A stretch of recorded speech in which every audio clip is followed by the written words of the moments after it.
I was in the right field batting cage outside of the field, and the first thing we heard was a loud gunshot.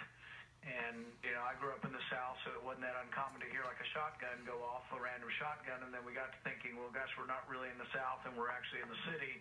But then before we could think too much, but nobody really dove for the dirt with the first shot. Yeah. The first shot, there was a couple of seconds, but then there was a succession of maybe 5 or 10 shots in a row, and people began to drop. Representative Scalise was out at second base, probably about 50 yards from me. But there was in between he and I about a 10-foot fence, so there was no way for me to get to where he was. And it was also sort of a killing field. It was wide open with an AR-15. Then there's probably a burst of 50 to 60 shots. Senator, why do you say it's an AR-15? It just, people said the sound of it sounded like it, and it did appear that he had a rifle. But so you saw the gunman? Vaguely. I'm probably 75 yards. I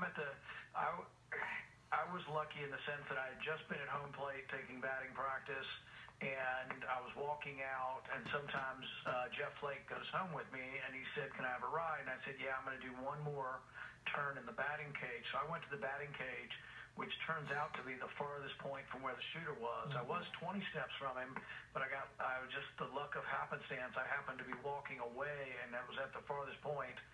So when the gunshots came in rapid succession, there was a big oak tree right behind the batting cage. I thought the shots were coming from the third base side, but it took, another 10 or 20 shots until I could, and then I was still guessing that they were coming from that side. I didn't know which side of the tree to stand on. Wow. And so inside the right field fence, a couple of staffers have raced around the track, but there's a 20-foot fence. I can't get to them. They can't get to me. But at some point, you've got to decide whether to stay, and if the gunman advances, you have no chance or you got to run. So one of the staffers quickly climbed in about 2 seconds, climbed the 20-foot fence, hopped down beside me, and we're behind the tree. Still gunshots are, ringing out. Representative Scalise goes down. We can see him, but we can't get to him because really nobody could get to him until the gunman was brought down. There's probably 5 or 10 congressmen hunkering down in the first base dugout. The gunman's in behind the third base dugout. And where was Mr. Scalise's security detail? They're usually in a black SUV somewhere around the field. And so at this point, the gunman's reloading. There's probably been 50 or 60 shots.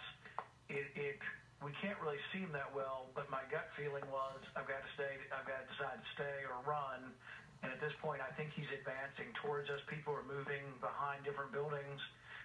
Most everybody's closer to the gunman than I am. I'm at a distant point. But the staffer that made it over the fence, we were trying to decide to stay or go. And at this point, the Capitol Police began returning fire. I do believe that without the Capitol Hill Police, it would have been a massacre. We had no defense. Senator, we had no defense. Senator, we had no defense at all. Do you have security?